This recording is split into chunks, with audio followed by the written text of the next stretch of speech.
Ramah sejahtera kepada pensyarah khusus nilai masyarakat Malaysia Tuan Ijat Amin dan rakan-rakan sekalian. Nama saya Kominfu, saya dari kelas DEP 5A. Dan hari ini kita akan membincangkan tentang peranan individu dalam menyelesaikan masalah sensitiviti kaum yang berlaku di Malaysia. Dengan itu, saya telah menjemput dua ahli panel iaitu saudara Liu Sun Hao dan saudara Lebanese Anelati Kasabah untuk memperkenalkan diri. Persilakan panel 1 dan panel 2. Okey, nama saya Liu Sun Hao. Saya dari DEP 5A. Nama saya Leonis Saren, saya pun dari kelas DEP 5A. Okey, terima kasih panel 1 dan panel 2. Tanpa membuang masa, saya akan memulakan pembincangan kita pada hari ini. Setahu kita, Malaysia adalah sebuah negara yang mempunyai berbilang kaum. Terdapat kaum Melayu, kaum Cina, kaum India dan sebagainya. Kepelbagaian kaum dan etnik yang wujud sudah semestinya mempunyai pelbagai agama yang terdiri dan berfungsi memandu kehidupan mereka ke arah yang lebih baik dan sempurna. Agama yang dianuti mereka dipelihara dan dijaga kesuciannya tanpa ada penindasan dan penghinaan oleh mana-mana agama lain sehingga boleh membawa kepada sensitiviti terhadap agama. Namun sejak akhir ini, elemen agama sering menjadi instrumen yang membawa perpecahan dan konflik antara kaum.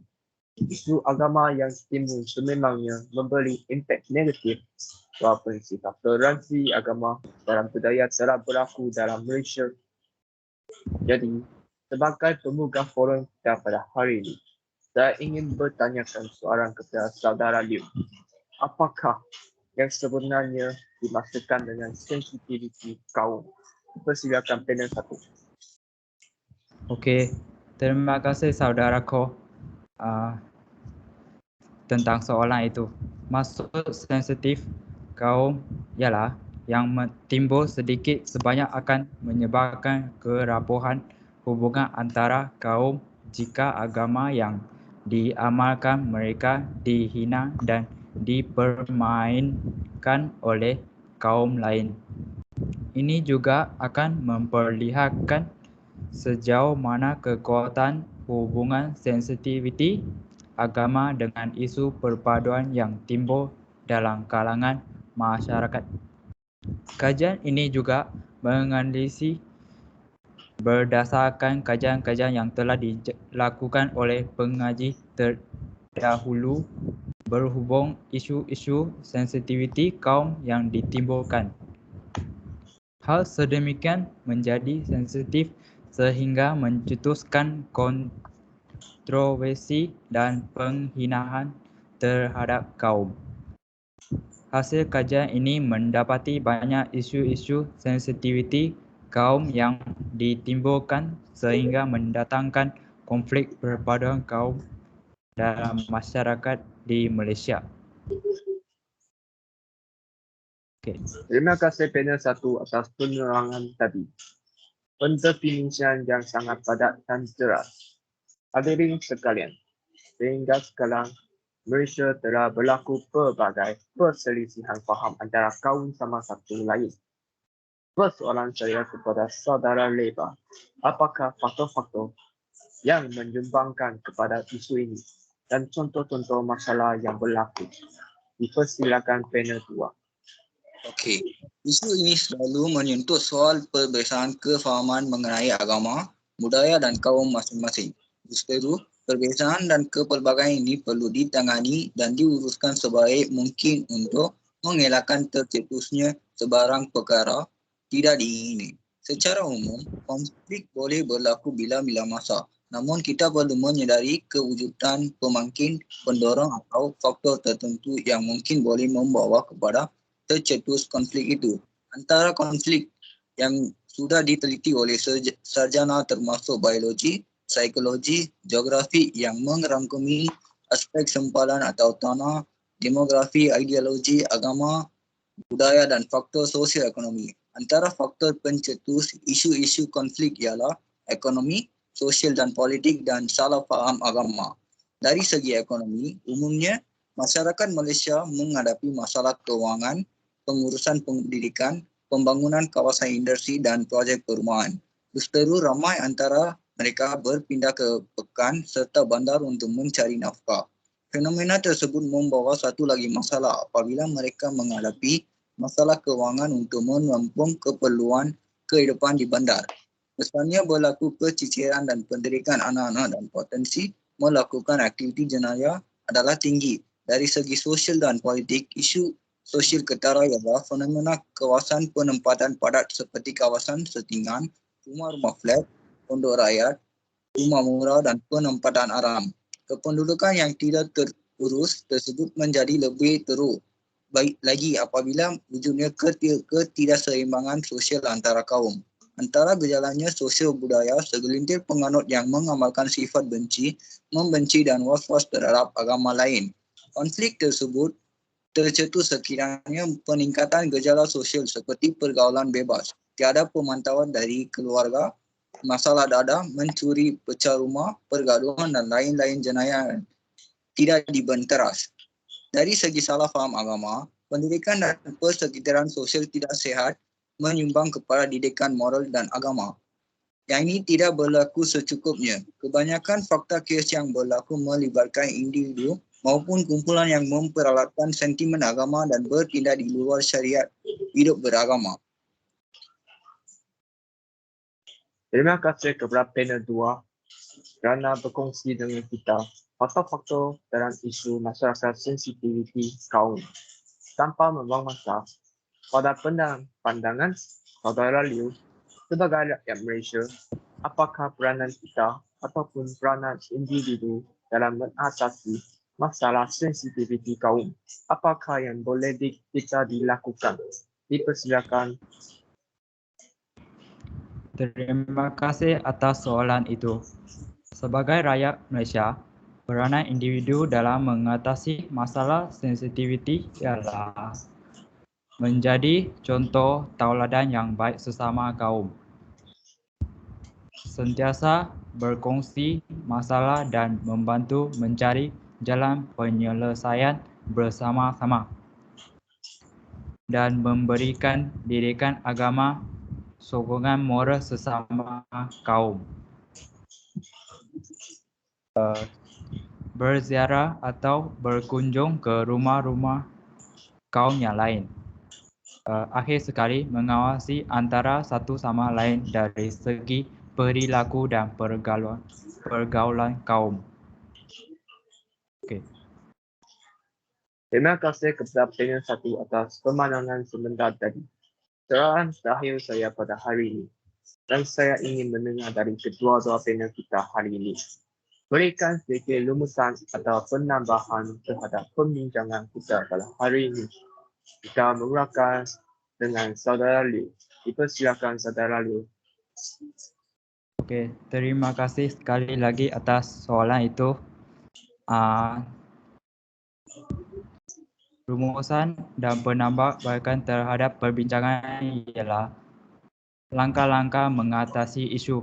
Dalam mengatasi isu sensitif kalangan perkaman di Malaysia, satu pendekatan yang holistik perlu dibangunkan bagi mewujudkan keharmonian antara kaum. Maksud holistik ini ialah bersifat saling berkait antara satu sama lain. Kesederhanaan di antara dua pihak yang saling bertembungan dan berlawanan, yang mana tidak hanya satu pihak yang memberi kesan dan menyingkirkan pihak yang lain, dan setiap pihak tidak mengambil lebih daripada hak masing-masing yang sepatutnya. Namun, ia melibatkan komitmen bersama setiap pihak. Dengan kata lain, ia tidak akan berjaya jika hanya sepihak sahaja berusaha untuk menanganinya, sedangkan satu pihak lagi giat melakukan provokasi bagi membakar api isu sensitif dalam masyarakat majmuk di Malaysia. Ada 3 langkah-langkah yang dapat atasi antaranya ialah nombor 1, saling bertoleransi. Setiap pihak perlu berlapang dada dalam menangani perbezaan dalam sesuatu isu dalam masyarakat. Ini kerana jika masing-masing pihak berkelas dengan pandangan sendiri, jurang perbezaan akan makin melebar luas. Kesannya perbedaan antara pihak-pihak makin sukar direalisasikan, misalnya dalam isu berkaitan hak istimewa Melayu dan Islam. Setiap pihak perlu berlapang dada kerana ia jelas dan berlembangan negara, dan ia ialah balasan terhadap toleransi orang Melayu dan menerima kaum lain sebagai warga negara. Yang kedua, saling menghormati. Dalam berinteraksi dan mengemukakan pandangan masing-masing, setiap pihak perlu menghormati antara satu sama lain. Ini kerana setiap agama dan kaum ada batasan masing-masing yang perlu dijaga. Setiap kaum dilarang daripada menghina, mencemooh dan mempermainkan kaum lain. Jika isu sensitif yang timbul melibatkan kepercayaan agama kaum lain, ia perlu dielakkan dari campur tangan bagi menjaga keharmonian bersamanya. Misalnya dalam isu melibatkan pakaian wanita Muslim atau aurat, juga perilaku menyimpang yang dilarang agama. Ia merupakan isu yang melibatkan urusan orang Islam. Justru orang bukan Islam tidak wajar untuk mencampurinya. Nombor 3, saling membantu-membantu. Dalam kehidupan masyarakat makmur, setiap pihak tanpa mengira kepercayaan agama dan kaum perlu saling membantu dalam perkara kebaikan dan bersama mengatasi perkara yang boleh mendatangkan keburukan. Sekiranya isu sensitif timbul boleh mengancam kesatuan dan perpaduan. Dialog ialah penting dalam menyuburkan persefahaman antara pihak-pihak dan mengelakkan perselisihan faham antara pihak-pihak. Tanpa dialog, komunikasi antara pihak akan menjadi pasif dan mendorong kepada timbulnya prejudis dan prasangka antara kaum dan agama. Berdasarkan pendekatan tersebut, keseimbangan dalam masyarakat dapat dibentuk di samping keharmonian antara agama dan kaum dapat disuburkan dengan baik.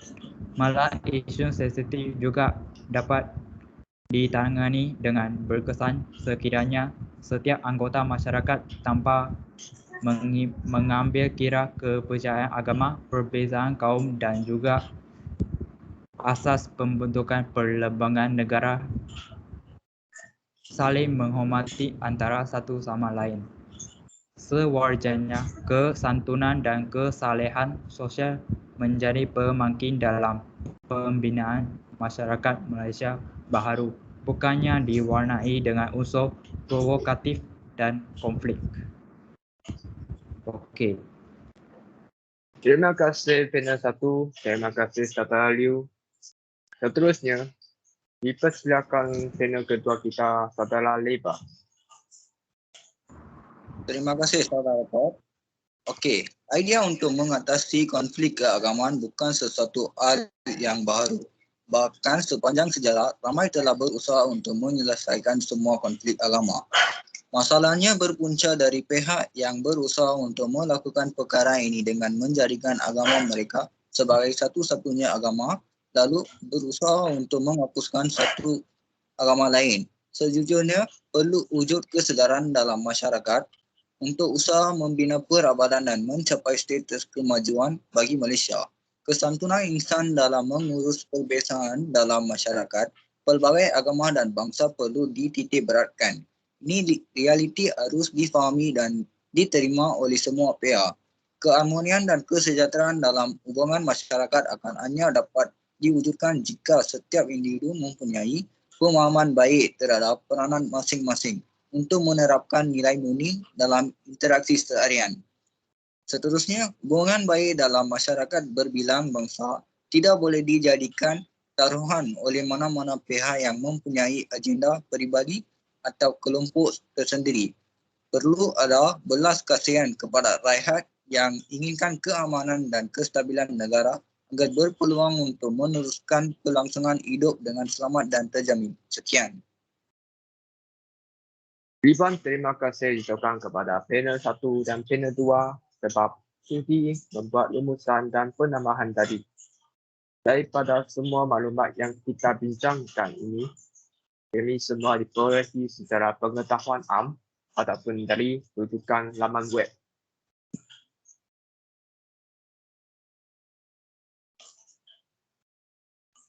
Inilah link rujukan yang kami pun mencari dan jadikan rujukan kami. Okey, secara umumnya, konflik kawan merupakan masalah yang kompleks dan apabila ini berlaku, tentulah wujudnya penindasan. Ini boleh menyebabkan ketegangan di kalangan masyarakat atau kelompok-kelompok tertentu. Masalah ini cuma membawa lebih banyak kesan-kesan negatif. Contohnya kesan sosial, kesan ekonomi, dan kesan buruk terhadap imej negara kita. Dalam hal yang penting ini juga, setiap individu perlu memahami serta menerima kepelbagaian budaya ini secara hati terbuka agar tidak berlaku masalah sensitiviti kaum. Terus, kita terus memberitahui faktor dan langkah-langkah untuk mengatasi isu yang dihadapi kita pada masa kini. Terima kasih saya ucapkan kepada kedua ahli panel kita pada hari ini sekali lagi kerana sudi menyuarakan pendapat masing-masing. Moga apa yang kita dapat hari ini memberi sedikit pencerahan dan input yang bermanfaat kepada kami. Akhir kata, pembincangan kita pada hari ini telah berjalan dengan sempurna dan sekali lagi terima kasih diucapkan kepada dua ahli panel iaitu Saudara Liu Sun Hao dan Saudara Le Valef Wallen yang bersama dengan saya pada hari ini. Itu sahaja dari kumpulan kami. Salam hormat. Sekian, terima kasih. Terima kasih. Terima kasih.